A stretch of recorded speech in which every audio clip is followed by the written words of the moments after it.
Views and opinions expressed in this production are those of the individual and do not necessarily reflect the official policy or position of Shooters Nation or our sponsors. Information provided on this show is not a replacement for legal counsel or professional training. Listener and viewer discretion is advised. This is especially true on live shows.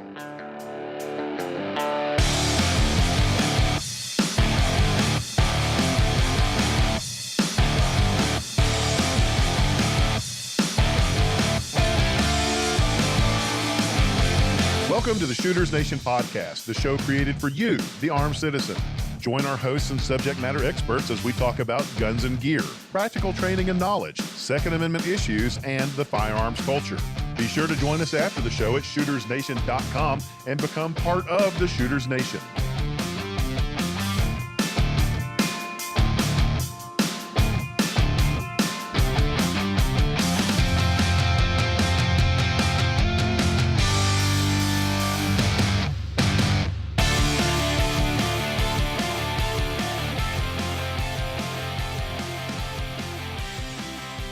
Hey everybody, welcome to the Shooters Nation podcast. I'm your host, David Yancey, coming to you from our studio just outside of Nashville, Tennessee.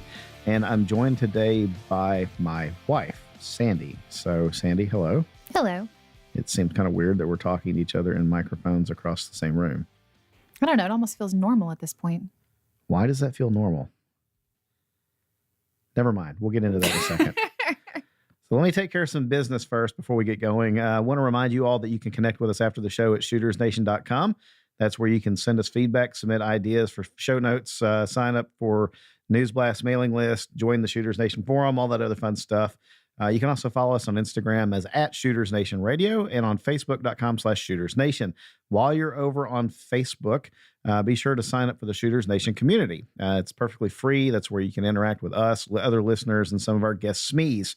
If you like what you're hearing, you can also support the show and make future episodes possible by becoming a Patreon patron at patreon.com/ShootersNation. And you can help support the show for free. Everybody likes free by leaving us a positive review on iTunes, Spotify, Google Podcasts, YouTube, etc. So, Sandy, everybody's probably wondering where the heck Mark is and why it's you and not Mark. And I don't know the answer to that. no, Am I supposed to know? No, we kind of popped this one on the agenda, spur of the moment. Mark and I, we chatted earlier this week when we normally would have been recording, and that would have been on Valentine's Day, Thursday night. And that seemed like probably a bad idea for both of us. Yes, yeah. I would agree with that. So Yes. bad thing to have done, made a smart choice, one of the few that I've made in my life, and decided not to record Thursday night, and then had a lot of other crap going on the past few nights, and really I almost didn't record an episode this week.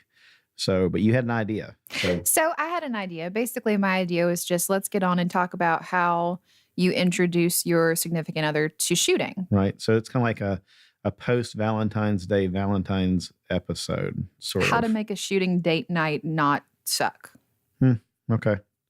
It's an elegant title, right? I guess that implies that so far the shooting date nights that we've had haven't sucked. So I've done that well then, I guess, right? I would say so. Okay, cool. So folks, don't know how long this episode's going to be. Hope you enjoy it.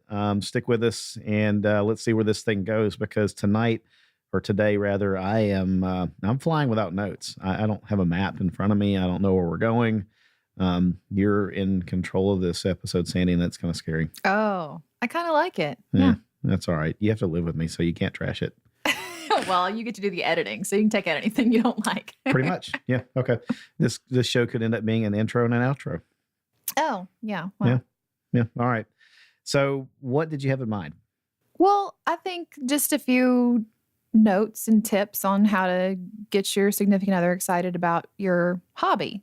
So whether it's a woman trying to get her guy to go shooting for the first time or a guy trying to get his woman to go shooting for the first time, I think we've done some things right that might help some people. So we should talk about it. Okay. So strictly from a hobby perspective, or are we also going to talk about it from just a lifestyle, self-defense, preparedness type perspective also? Personal safety, personal protection. We can get into that. Let's Okay. see how long we ramble on. All right. Well, I don't have any notes. I got a cup of coffee, and we've got a 19-month-old that's going to wake up sooner or later. So that's our alarm clock. That's our timer. Yeah. All right. Well, I have a few notes. So the first thing in my notes is don't force it.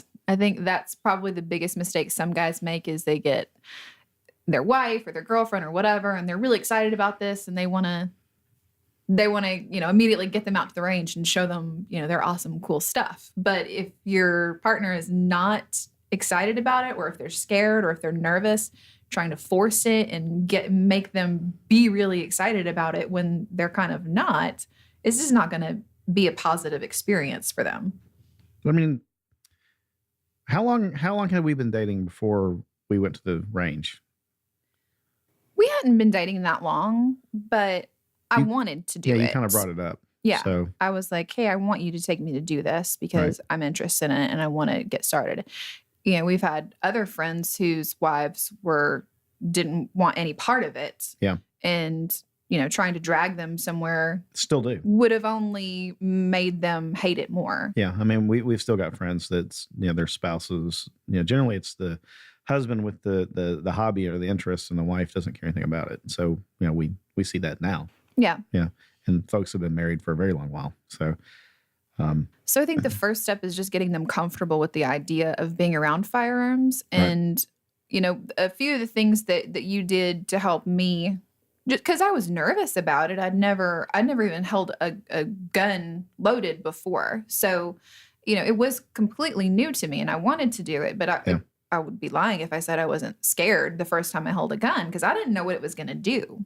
You see movies, that's all I had as a reference. Now, that sounds stupid, but I mean, it is. So, no, I mean, I thought if I shot a shotgun, it was going to, leave my arm purple and, a handgun was going to push me back 3 feet because that's what they do in movies because they're stupid. Yeah.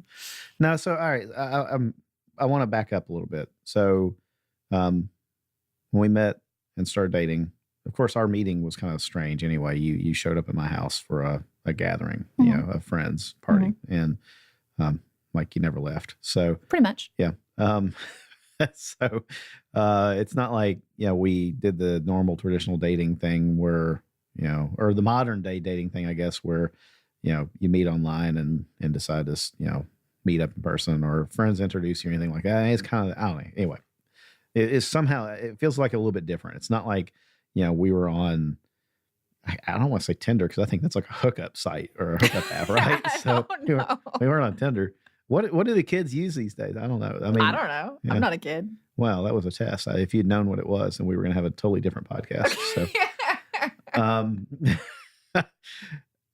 so anyway, when was the first time? I don't even remember. When was the first time that you realized that I carried a gun, or that I mentioned it, or that you saw it, or whatever? Oh, the first night. I mean, because it was a New Year's Eve party and all of your friends were there. Oh, and so, y'all talked about guns. Yeah, but I mean, like, when did you realize that I was, so I'm thinking about other people listening. So our situation is a little bizarre, but, I imagine that there comes a point, boy meets girl, girl meets boy, they start dating. They go out for a date, not necessarily dating, like a committed dating relationship or even a casual date, but they decide to go out for coffee or dinner or a movie or, whatever, and so it comes out that maybe one of them, they expose the fact that they have a gun, and could be as simple as, getting in and out of the car, a shirt rises up and you see a gun. But with us, I'm trying to remember our first. I know we talked about it pretty quickly, but I think it really came out in terms of the website, the Tennessee Gun Owners website. And I think that's what sort of sparked our conversation because you had another website that you were running and that I had signed up for that was car interest stuff because I did like cars and everything too. But you were like, I've got this other one that's a little bit bigger. It was just kind of like, okay. And then. Yeah, but most folks won't even have that, right? I mean, because it seems like, these days people are on Facebook, Instagram, and that's about it. You don't hear too much about forums and things like that anymore unless you're a complete nerd. Yeah, I mean, I guess you just have to bring it up. Like, what are you interested in? What do you do as a hobby? I like to go shooting. Right. Okay. So, yeah, I don't know that. I guess we can't offer any real advice there about how you broach the subject with the other person other than maybe this. One of the things that we did when we met, we talked about a lot of the things that were foundationally important to us, right? Because we've been married before. And we weren't really looking. Not to each other. Yeah, right. Not to each other, right? But we've been married before, so. But I think we kind of come to a point in our lives each where we were just going to tell the other person, here's what's important to me about me, and if you can't deal with any of it, then nice knowing you. See you. It's nice to meet you. Yeah. Bye-bye. Have a good day. Right. So we had a discussion about a lot of things, but I think for us that's kind of maybe where the gun thing came up. I'm sure you probably saw one in my house at some point when you were over, to visit. There was obviously a giant gun safe in one of the rooms. That was kind of hard to miss. Yeah. Yeah. No, I think that one at that point it was either upstairs or, and maybe in one of the downstairs guest rooms. I don't know. So long ago. It was a very long while ago. This is like a pop quiz on our dating life. I'm just trying to figure out how much you remember about us. I mean, it was so brief. Like you're trying to remember 3 months out of the last 11 years. It's kind of tough. Yeah, that's kind of a strange thing too. Great. Now I have to talk about that later. 3 months dating, then married. Oh well. No regrets. 11 years plus counting. So, all right. So that was, I guess how to bring it up with the other person. I would think that sooner or later, if it's casual and you're carrying concealed, there's no reason to mention it necessarily. You can always throw it out there as a date night option. Hey, would you like to go shooting? To see how that goes over. But, otherwise the more serious it gets. I mean, I would be pretty honest about it pretty soon, because if it's somebody who really, had a bad experience or really doesn't want to be around guns. Yeah, you just don't want to. They don't want to be around you. They just don't realize it yet. Yeah. And if that's something that's important to you, then you probably don't want to be around them. Right. Okay. No, I agree. All right.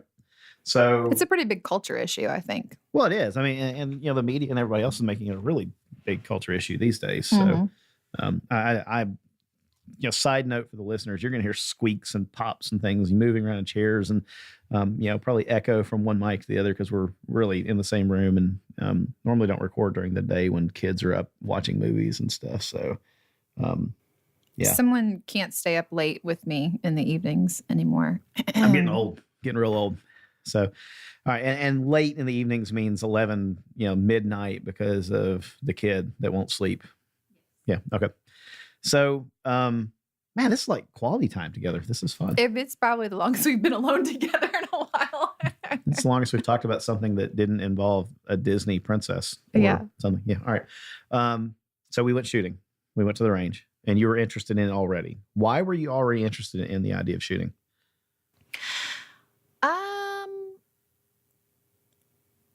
Is it somebody in your past life that may have to go find them and hurt them? Or? No, I mean, just personal responsibility and being able to take care of yourself is something that I was always interested in, always wanted to be able to do, but never really got the chance. I didn't get to take karate classes when I was a little girl. I didn't take self-defense classes in college, that kind of, I missed out on all those opportunities, but, my family wasn't anti-gun or anything. So I was comfortable with the idea of guns being around. I just didn't have any personal experience with them. Okay. So recently divorced, sky's the limit, blank canvas, do whatever the heck you want to do. I want to go shoot some stuff. Okay, cool. I can Seems understand reasonable, that. right? Yeah. Anybody that's ever been through a divorce probably knows it's therapeutic to go out and just shoot some stuff. Yeah. Not implying anything else there. I wanted to do something new that I hadn't gotten to do before. Right. Yeah. I got you. All right. So, we eventually went to the range, indoor shooting range, for one of our date nights. And I mean, we started dating like in the winter. So, night fell early, here, especially in Middle Tennessee at like 5 p.m. in January, February timeframe, it's already dark. And so, you're not going to go out and, just traipse around and enjoy a nice skylit walk out somewhere. If you're going to do something, it's going to be indoors. And so we went shooting one night. And I remember taking my Wilson Combat 1911. And I remember taking the AR-15 that I had at the time. and I don't remember anything else. I don't think I took any other guns. So I remember shooting the rifle and I remember shooting a handgun. I honestly it was don't the even Wilson. remember what I pulled the trigger on first. Yeah, probably the rifle, if I were to guess. I think I had you use a rifle first because I felt like I could have more control over what you were doing with it because there's a lot more gun to grab if you had gotten squirrely with it. Yeah. So That makes sense. I mean, I was not the first person that you taught how to shoot. no, So I think that's really important. If you've never taken anyone else to shoot, and you've never tried to teach someone how to shoot, yeah, then probably date night with a new girlfriend is not the best yeah. way to, And I to learn. I had taken a lot of chicks shooting. Shut up. So I was thinking more of your children. oh yeah, you them know? too. Yeah. That's why I had kids though, was because I'd taken a lot of chicks shooting.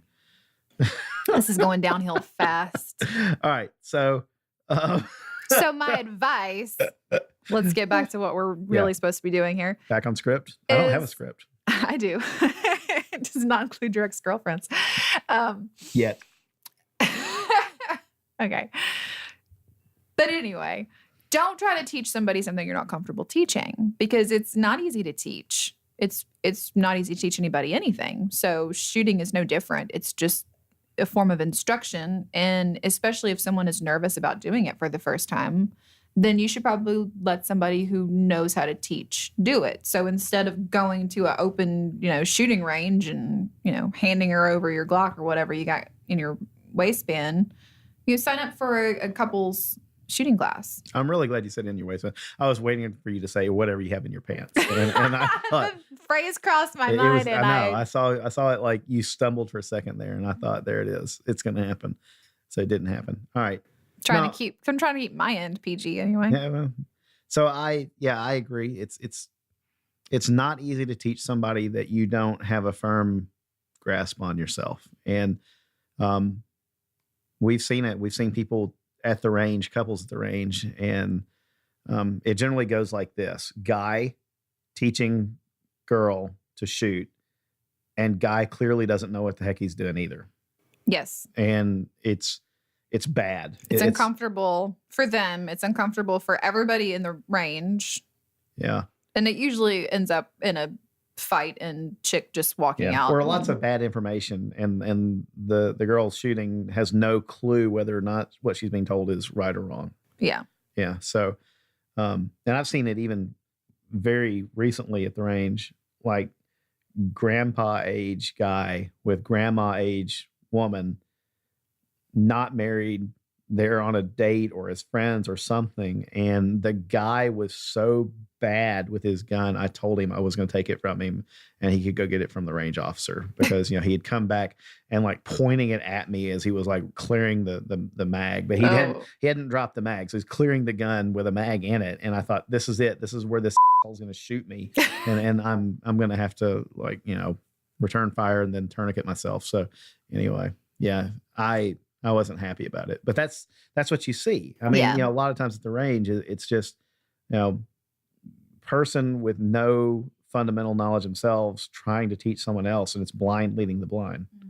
So, there is a dangerous element to it. It's not any more dangerous, I think, than, trying to teach somebody how to drive or taking them for a ride on your motorcycle or whatever. But, you wouldn't do that. You wouldn't teach somebody how to ride a motorcycle if you didn't know yourself. That's good. Good point. Yeah.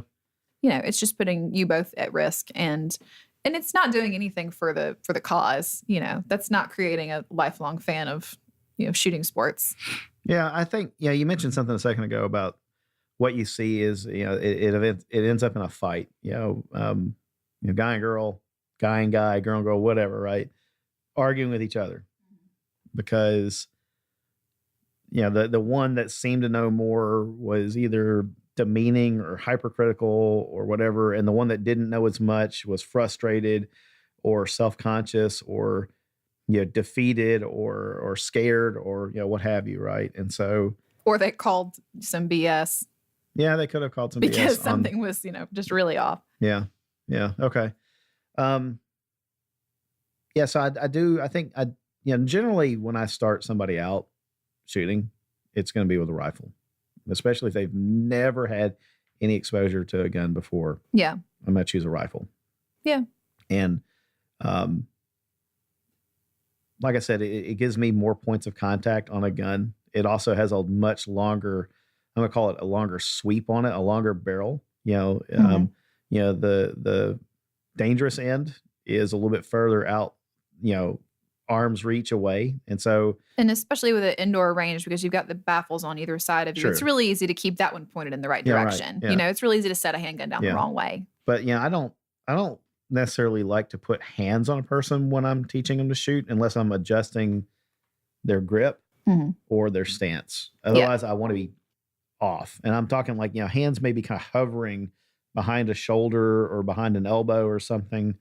But you see it all the time at the range, where, especially on date night, where you want to get a little handsy with the person that you're teaching, quote unquote, air quotes, teaching to shoot. Yeah. It's a good reason to, it's like, they're spooning the shooter. And that's not a good thing to do, in my opinion. Yeah. So, it's not pottery class. Pottery class. Yeah. Explain that. You never seen the movie Ghost? Oh, the potting wheel. Yes. Yeah. Yeah. Yeah. You don't need to be all like, image. you don't need hands on hands. You don't need to be like all wrapped around somebody. Like if you're shooting, you need a little bit of your own space. Right. Yeah. Yeah. Yeah. Ghost. That was before I learned to hate Whoopi Goldberg. So, yeah. Okay. Valentine movie reference been there. A long time ago. Shut up. I've not liked her for a very long while. I was a small child when that movie came out. Does that make you feel better? I don't even know what year that came out, but I don't know. Pretty sure it was 90s. It was 1990s. I was a young child. You were probably in high school. Yeah, probably. Well, wait, no. I would have just been out of high school, probably. That's another story, too. This is taking a very weird turn. All right. There's like 12 years between us, really. I mean, it's just that, when you're talking about like in your early 20s and there's 12 years gap, then that makes me elementary school. It makes it that's a big gap, right? But, later in life, 12 years is not arrest worthy. I had something nice to say, and then all of a sudden it's gone with that. Thanks. What? Well, I mean, arrest worthy. 12-year margin could be, a year margin in some states is the difference between, jail. Depending on what year it is. Yeah, that's right. Anyway, back on topic again. In all the decent, God-fearing states, a year is a difference between jail and not. Aren't you the one that's supposed to like keep everything on track? I don't have a script. All right. So my point with that was that basically you were very professional during the instruction portion. It was still a date. We were still there together. It was a professional date. But it gave me confidence. Right. Yeah. That one, you knew what you were talking about. Right. And two, that you weren't just trying to. Please tell me you didn't go back to your work and tell your coworkers that I was I was a professional date. That sounds really bad. Yeah. You weren't just looking for reasons to get your hands on me. Like you were instructing and then you were giving me space and you were letting me do it. Because that's the other thing when you're teaching somebody how to do it, you do what, insert activity here.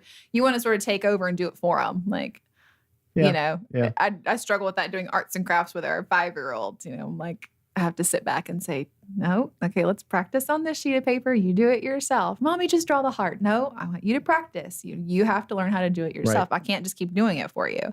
So, same deal. You can't just take over. No, yeah. You have to give them some room and let them practice. Sure. Shooting it's a first person activity.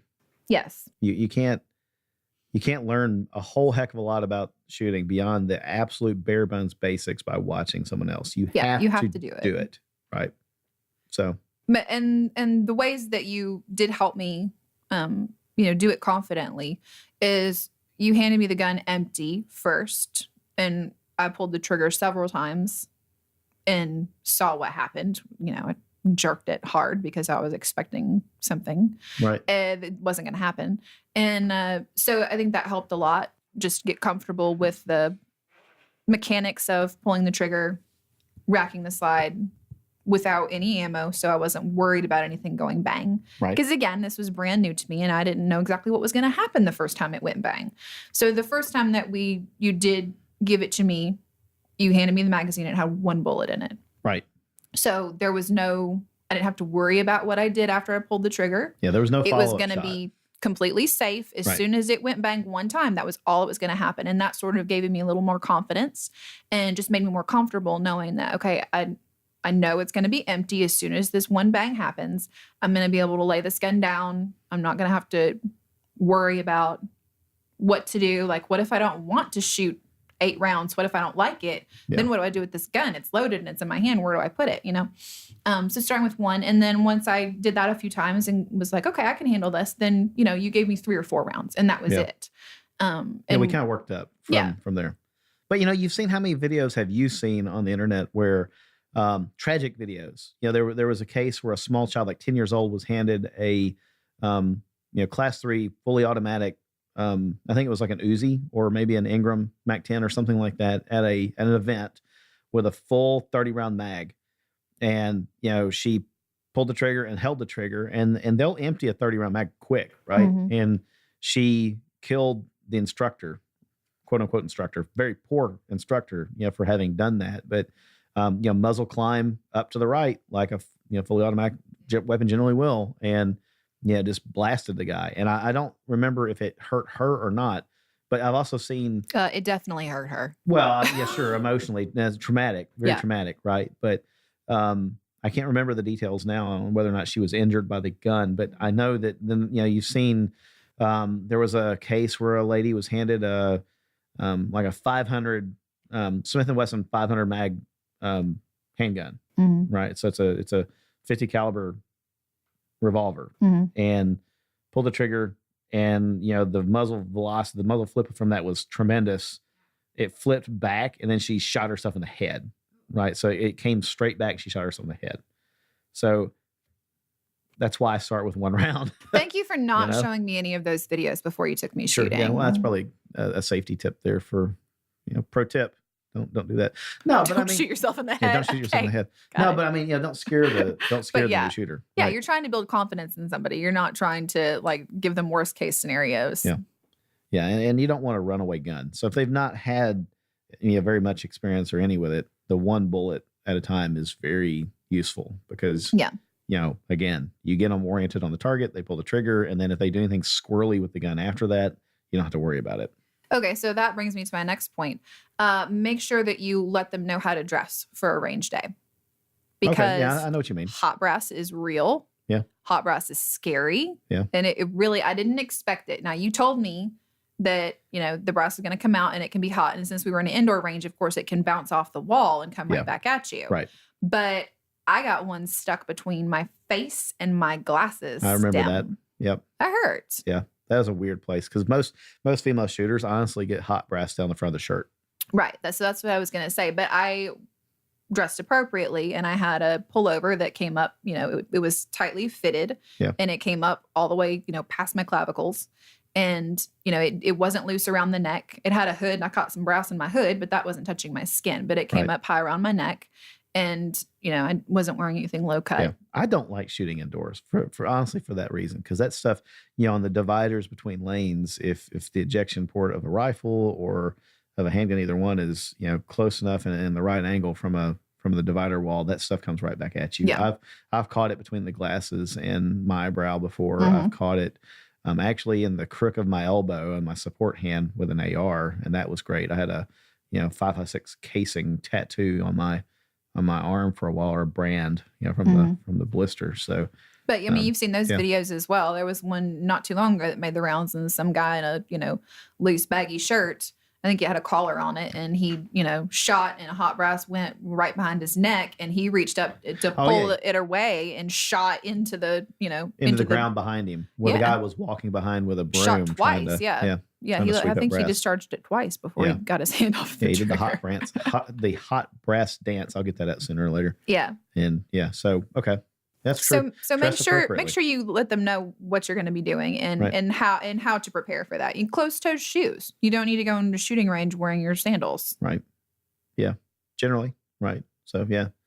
What else? Wow, we just ran out of material. No? Are you thinking?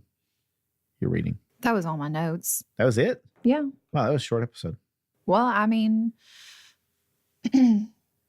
So maybe not. All right, let's talk about, so that's introducing a person to shooting, right? And so Right. that's the basics. that's the first time out.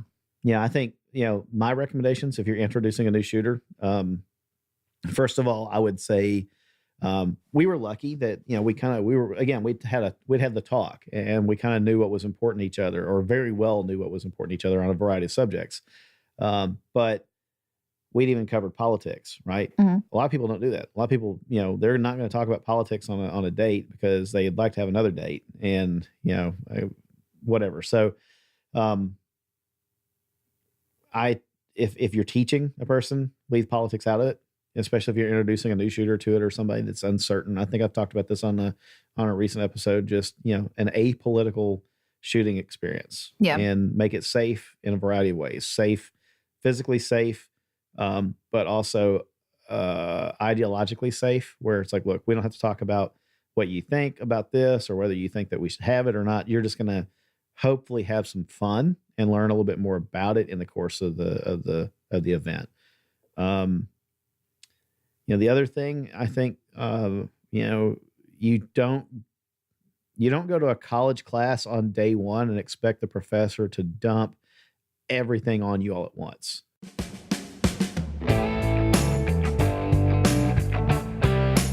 Hey folks, David here. Did you know that there is more to the Shooters Nation than this podcast? Mark and I are working hard to knit together a community of well-informed, responsibly armed citizens who are well prepared to face the worst days of their lives. We would like to invite you to join us and the other listeners on our various social media outlets and become an active part of the Shooters Nation community. You can find us on Instagram as @ShootersNationRadio. And if Facebook is your thing, you can find us there at facebook.com/ShootersNation.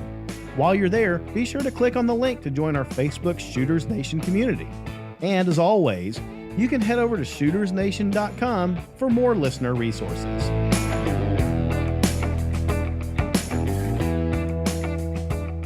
You don't go to a college class on day one and expect the professor to dump everything on you all at once. You start with chapter 1 of the material and you work your way, through to the end of the course of study.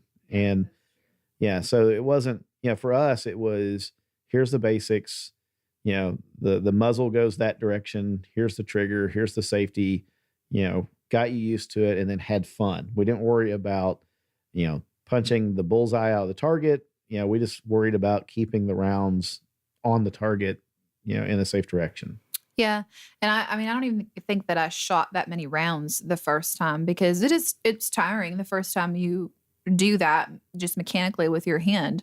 Yeah. It's going to hurt. It's going to start to sting. And so you don't want to say, well, I bought 100 rounds. We're going to shoot them all. Right. That doesn't make it fun. So the reason I like the rifle is because, especially in AR, they're such a, soft shooting, low recoil rifle that, it's easier to shoot it. Now, your muscles get a little sore if you've not held a rifle up or even a handgun up. Your shoulders, your arms, your hands, your wrists get a little, tired. So, just from it being heavy. Yeah, right. So, okay.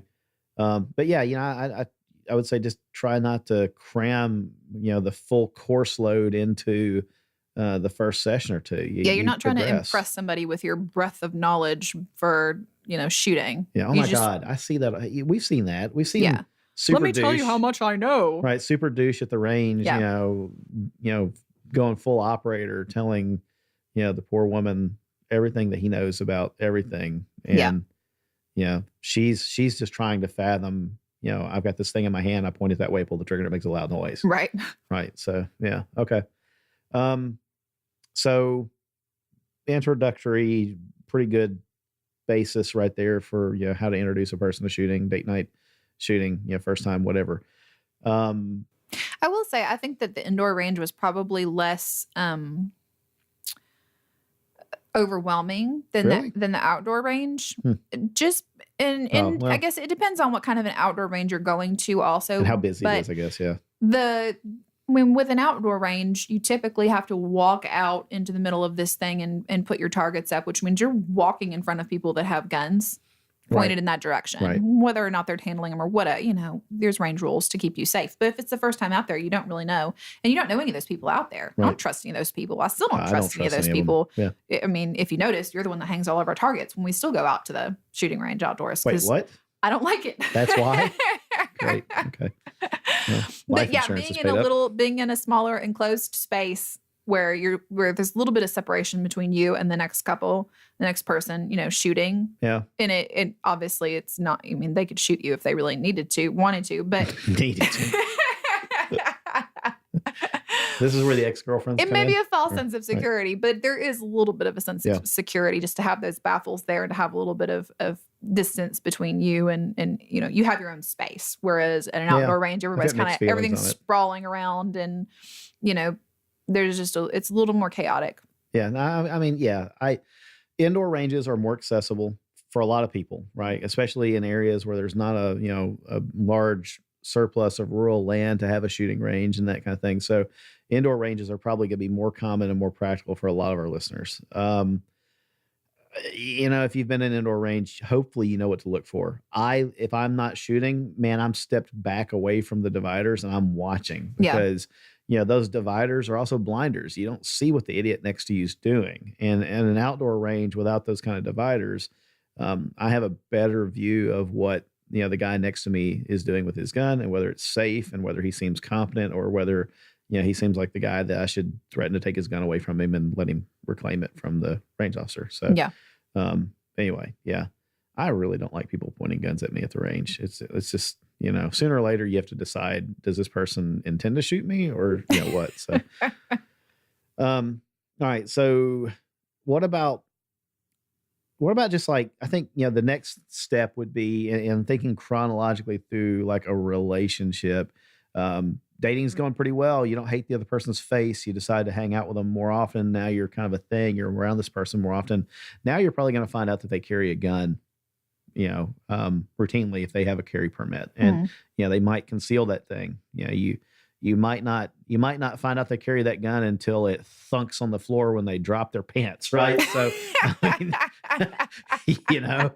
but hey, let's be real and honest about it. But so, you might be like, oh wow, look at that, you carry a gun, So, or it gets hopefully safely laid on the nightstand instead of dropped to the floor unceremoniously.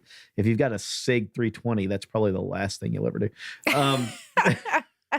But so, I mean, what about the talk about, hey, I carry a gun? I think where I could see some people bring, they have to come clean on it is if date night involves a trip to a venue where they're not supposed to carry, and there might be legal ramifications of them doing so despite the signage and warnings. Not that anybody would ever ignore a sign, but never. I mean, some states, it's like, there's serious penalties involved if you carry a firearm into a venue that's classified as a bar. Tennessee, we don't have bars. We have restaurants that serve alcohol. So you're, and in the past 10 years or so, the law changed where you can legally do that because we don't have bars, right? But if you were to go to in a state that has a bar, there might be serious legal ramifications for carrying in there. So, man or woman has to unholster and put that thing away for storage. Now it's hey, we got to talk about this now. You've seen it. You see that I'm carrying, or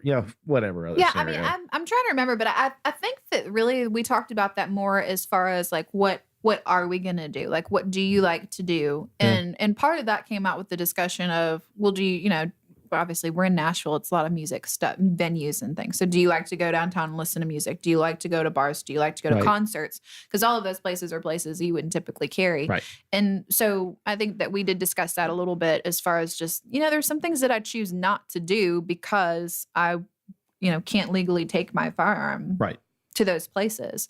And so that's sort of a good lead into it. And then, it's kind of like, do you have it all the time? Right. Yeah. Yes, I do. Yeah. And a Ziploc bag in the shower. Yeah. Like, what do you do at work? How does that work in your daily life? What do you do with your gun during the day? And how often do you have it on? Have you ever had to use it? That's sort of a question. Yeah. For some, especially for someone who hasn't been around a lot of people carrying guns, Like, I don't Right. know. Do you just regularly shoot people? Like, Right. I should Yeah. know that before we get married. Should be a topic of conversation sooner or later. Yeah. Man, why do you carry? I think if you can't answer that question, you probably don't need to have a conversation with somebody else about it. Like Yeah. you need to do a little bit of soul searching yourself and go, well, I need to be able to answer that question. Right. Whether it's somebody I want to have a relationship with or whether I'm defending my, ability to carry to someone who doesn't think I should be allowed to. Right. You sort of need to Yeah. say, Can you articulate it? this is why it's important to me. This Right. is, Second Amendment, roar. Like you need to go a little deeper than that with someone who you're going to be in a relationship with, you know? Sure. Yeah, no, I agree. All right. Training. Mhm. So we've gone to training classes together. Mhm. What do you I will think about say, that? The first experience I had with a training class, though, was watching you do one. And I think that helped tremendously to take the anxiety out of it for me. Because you went to a defensive carry type class Yeah, that's right. before I had my permit class. The same class. It was actually I took the defensive handgun class with CIS, Mhm.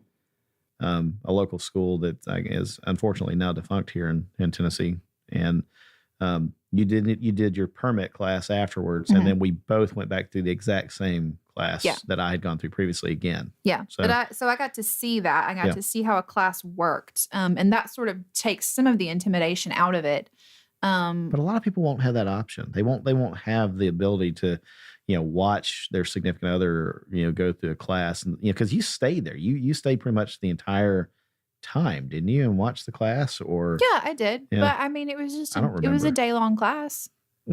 It's 2 days. It was 2-day class. I don't know if I went to the second day. Did I go Maybe to you the second day? didn't. Maybe No, I but it did. was a Saturday, Sunday. I don't thing, know. I mean, so- we didn't have any kids, so I had anything better to do. right, probably. Okay. But I think it helped. I mean, if you're thinking about taking a class, you're going to have to take a Saturday off to go do it anyway. So, I mean, it just, if you're nervous about it, like if you're like all gung ho about it, then great, go for it. Sign Yeah. up, do it because it's great, But if you're nervous about it and you think I can't possibly take a class, I don't know what I'm doing, Yeah. then if he wants to do one, ask the instructor if she. you can come and Yeah. spectate. Yeah, or do they have videos of past classes to watch? But what about the option of significant other teaching the other person, the other them trying to teach each other, train each other? We haven't done that a No. whole lot. We haven't tried to. I mean, I'm smarter than some that. things we work really well together doing. What? We're doing all right here. Well, yeah, but okay. I mean, things that we don't do well together. I don't help you work on cars. Hanging mini blinds, that doesn't ever work out well. Pretty much anything that involves tools, Assembly. assembly. Yeah. Yeah. Because I want to like open the directions and follow them step by step. And you No. just want to tell me how it works. Yeah. Yeah. Directions are for wimps, Yes. right? Instructions, manuals, I'm a paperwork. wimp. No, I like instructions. I like to charge forward into it. I'll Yeah. use instructions to get me out of it later. Yeah. Right. So, know your limits for sure. Right. And not, we go shooting together all the time. But as far as like running drills or, trying to coach each other through something, no, I think Not that, often. I mean, I may notice sometimes when I think, hey, if you would just change this about your grip or your stance, it would help and you. if I'm having trouble with something, you're the first person that I come to. Yeah. Why is this happening? Can you watch me and analyze from back there and see what I'm doing wrong? Because I can't see it. I'm in the middle of it. I know I'm doing something wrong because my my hits are off, but I can't figure it out. So break this down for me, help me, and I listen. But as far as like aggressive training, yeah, no. stuff, no, I'd rather have somebody, a trained instructor who's running I agree. stuff like that. I agree. I mean, you get a lot more out of a trained professional instructor, in my opinion, than you do out of your spouse, or your significant other, even if they are a trained, professional instructor. Mhm. How many times have I asked you for, a medical opinion on things, considering that you are a medical professional, and then, you tell me an answer and then I go look it up on the internet instead. The only question that needs to be answered is how many times have I been right? I don't know. All of them. I don't know. Because I don't give medical advice if I don't know what I'm talking about. Yeah. See, well, so maybe that's, I mean, honestly, that's kind of the right advice for any profession. Yeah, or because any sometimes skill, you'll come and ask right? me something and I'll go, I don't know, ask Google. Right. And I think the same thing really applies for firearms and training is If you don't know, don't just BS your way through it. Don't just blow say, smoke. I don't know. We can go Right. find that out together. I can Yeah. ask somebody who knows, Well, I or think you can the go look it point- up yourself. I think the point that I was trying to get at is that you don't always learn very well from your significant other. And this is going to sound terrible, but it's the old familiarity breeds contempt, right? Mm-hmm. Mm-hmm. It's not that we are contemptuous of each other, but sometimes you get so comfortable with, well, that's so-and-so, that's my boyfriend, that's my girlfriend, that's my wife, my husband, what do they know anyway? And right? sometimes it's, you just really want to be right about something. Huh. I now have that on recorded medium for evidence later.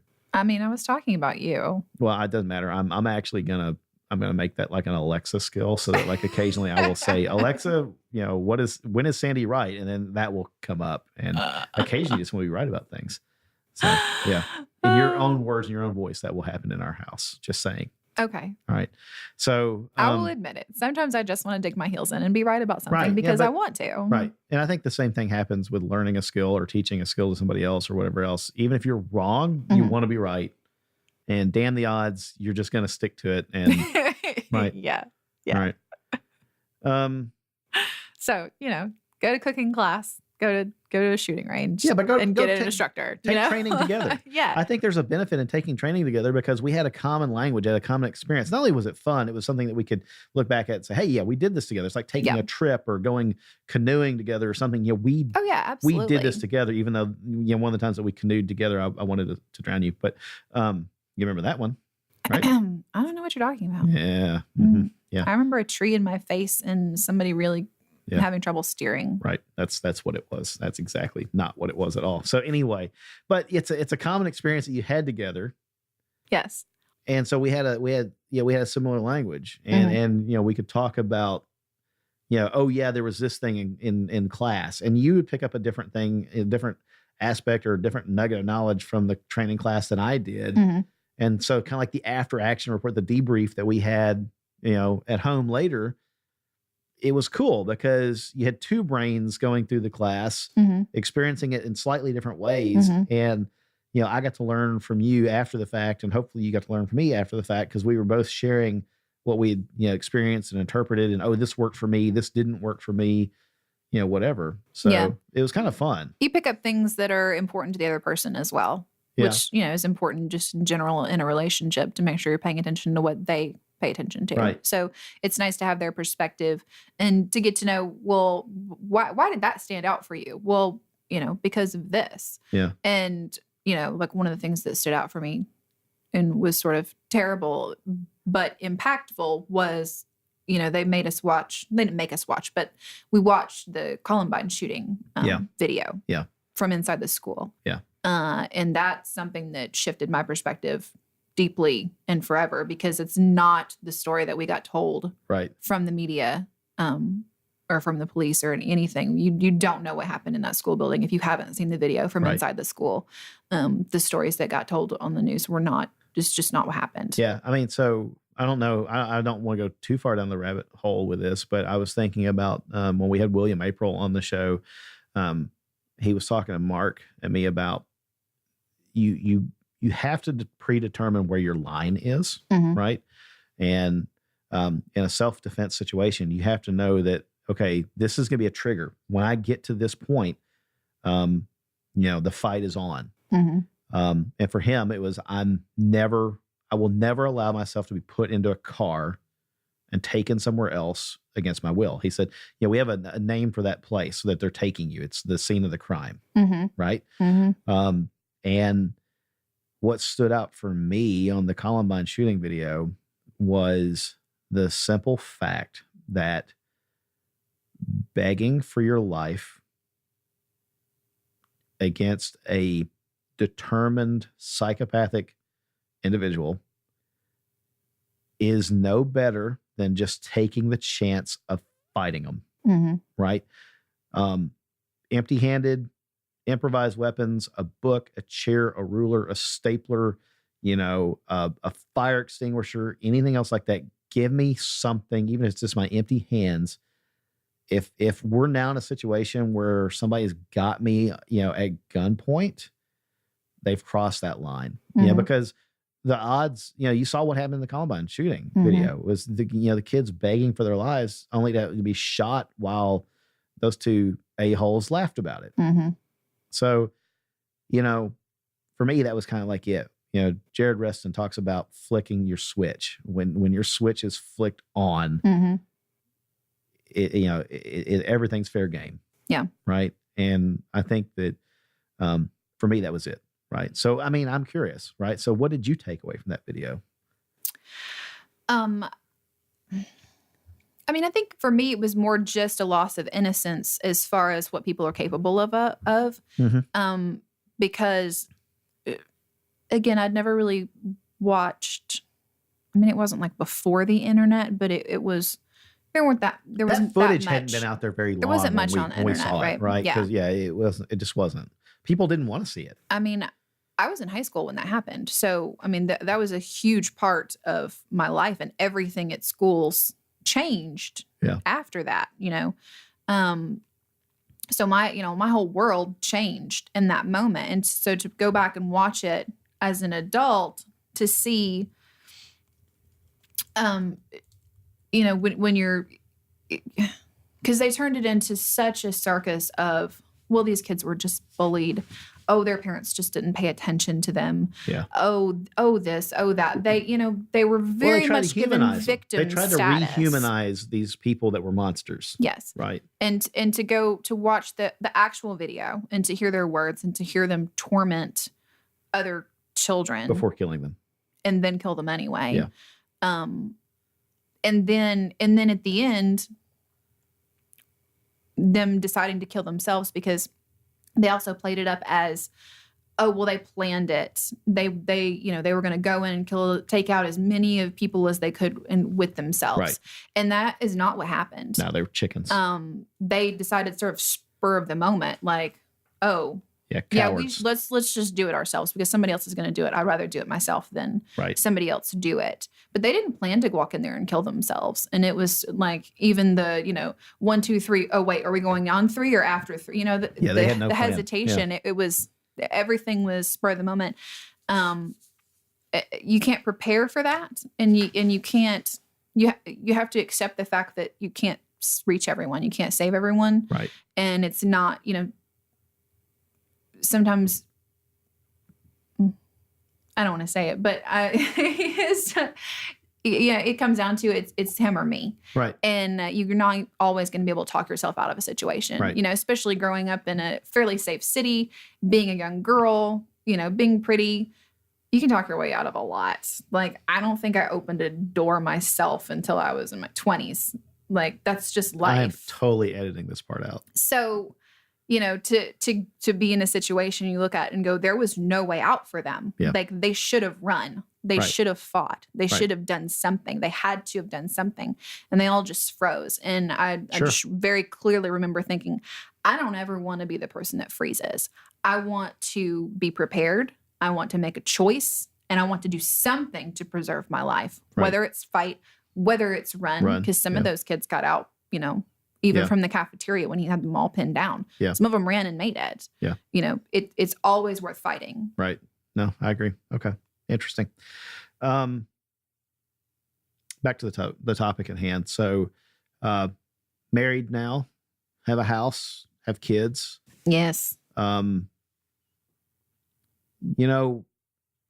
We've talked to other people, Mark and I have on the podcast about, training in your house, running scenarios. Mm-hmm. Tatiana Whitlock, when she was on, she was talking about having a plan with your family. Mm-hmm. And so that's one of those things that honestly, we've not made time to do in this particular house. I mean, we've talked through it, right? But we've not actually, sent the kids away to the grandparents or, wait till they're in bed at night and then walk through the house and scenario things, game plan. You may have done it in your head. I've done it in my head, but we've not really talked about it other than basic strategy. Yeah. And I don't want to divulge what the basic strategy is because, it's operational security. Yeah. And as far-fetched as it might seem, we're broadcasting this out to the internet. I don't want, somebody to go, oh, that's their strategy for how they're going to defend their house. But it's definitely just, you have that mindset shift when you really get into this lifestyle of personal security and personal protection. Right. You kind of always have that thought, even when you're out, you're always thinking, okay, where's the exit? Who's going to run, who's going to stay? Because even if we're both carrying, it doesn't mean that both of us are going to draw our weapons. Well, we had this conversation at church. Yeah, we're traveling with 2 kids recently. I'm probably going to be the one that runs with the kids. Yeah, right. We had the conversation at church recently where I, just in pain, really back pain and stuff, couldn't carry my Glock 19 like I wanted to on a Sunday morning. And I stood in front of the safe before getting ready to go to church, and I looked and I saw my SIG 365 and the Glock 19, and I thought, I'll carry the Glock. It'll be fine. And really what I should have done was taken the SIG and dropped it in its pocket holster and thrown it in my pants pocket and walked out with it and have been a lot more comfortable.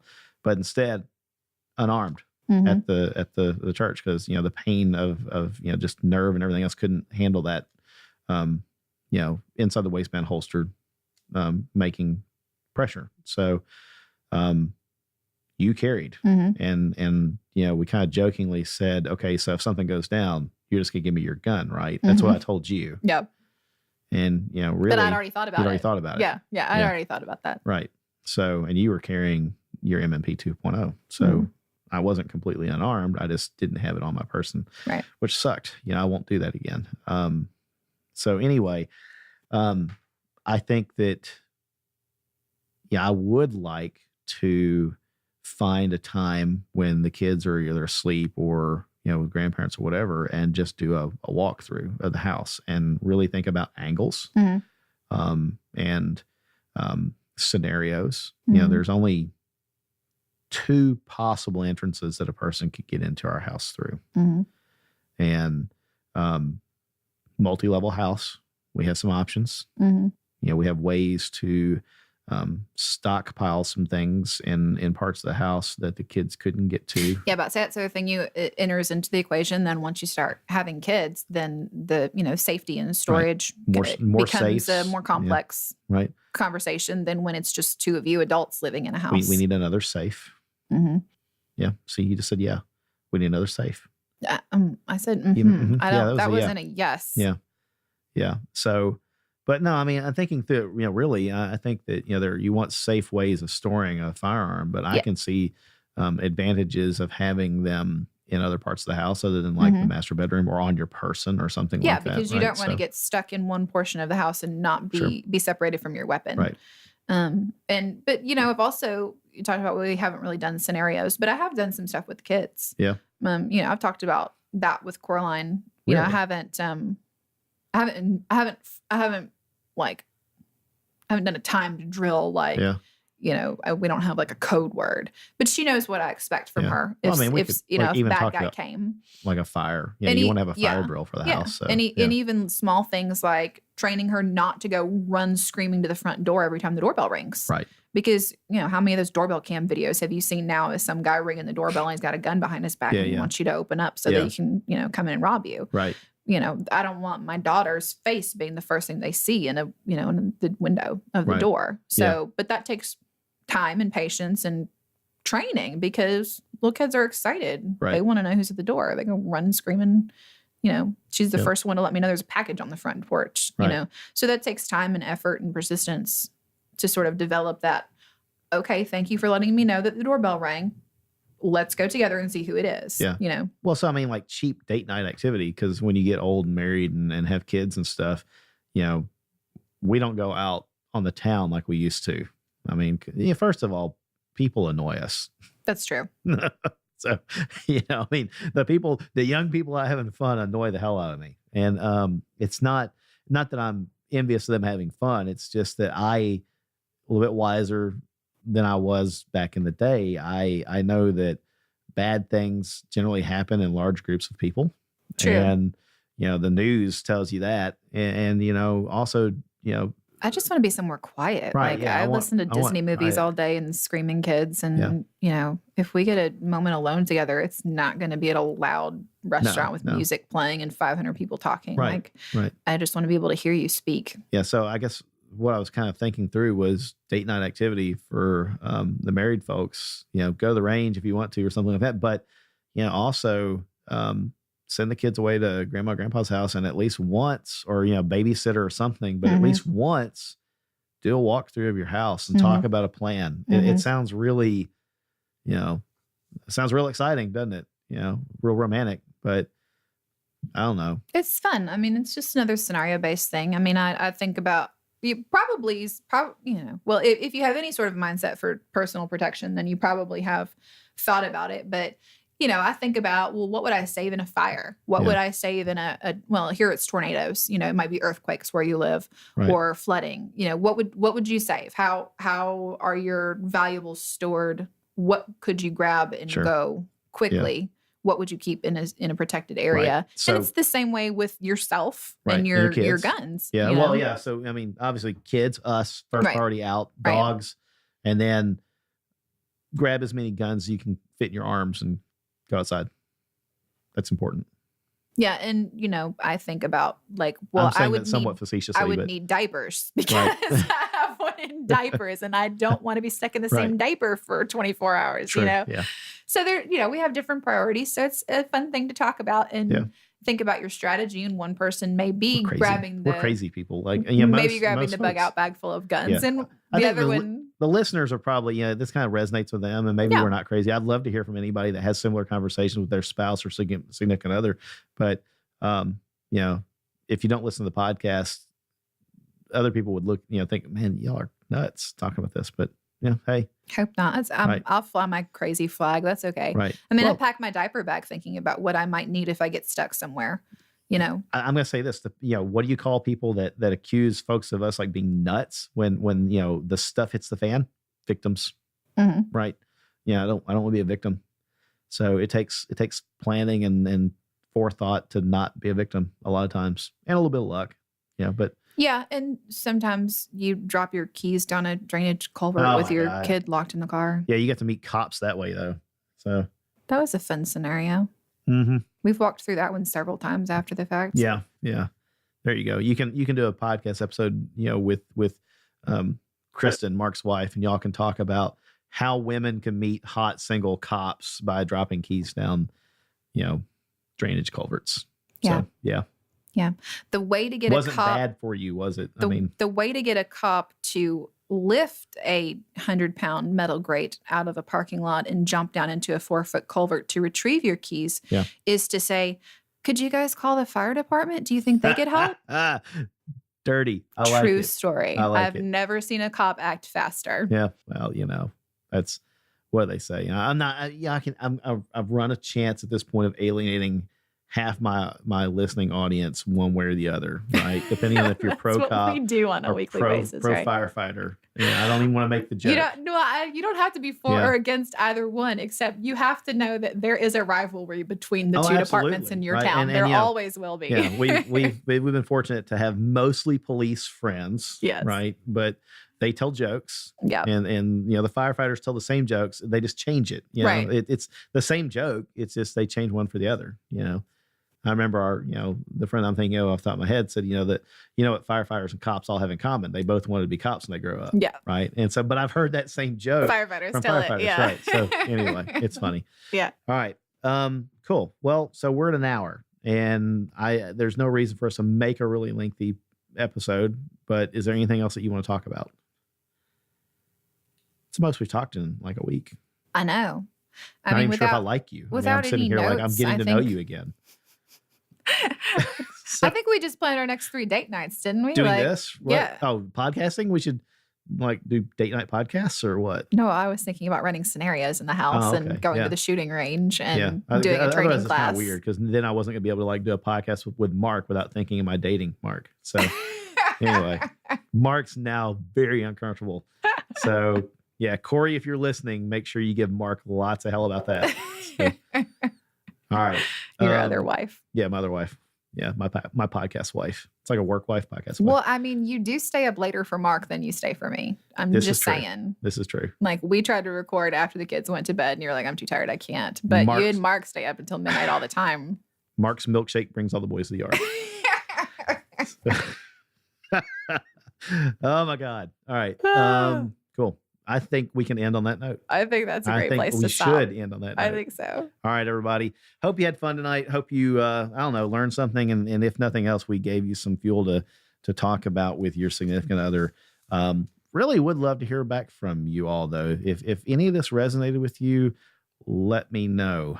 Send an email over to us. Go to shootersnation.com. Use the feedback link. Send us your thoughts.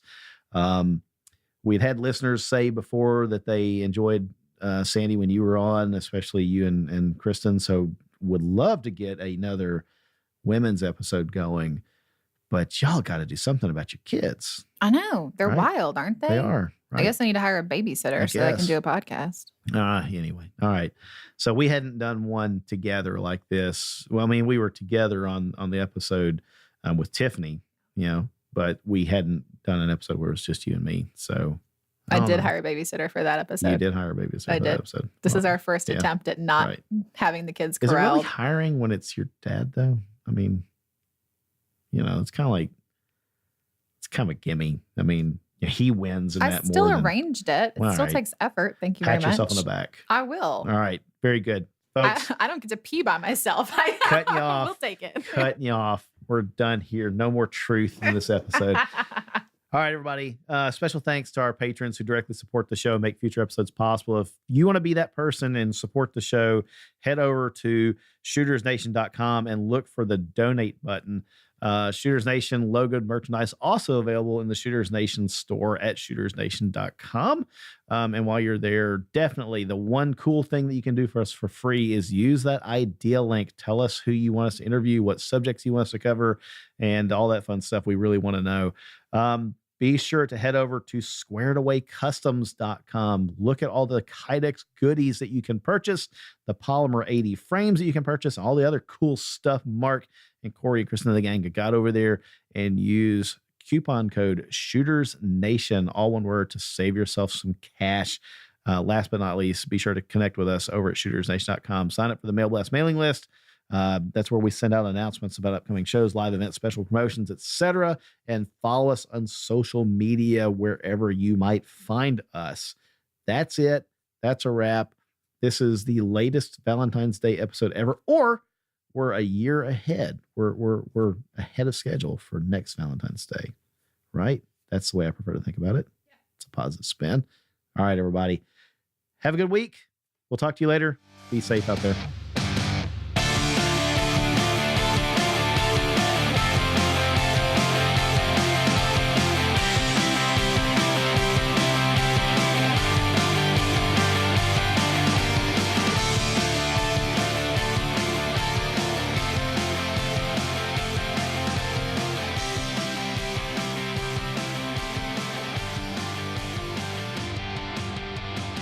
The preceding segment was a production of the Shooters Nation podcast. Visit us online at shootersnation.com.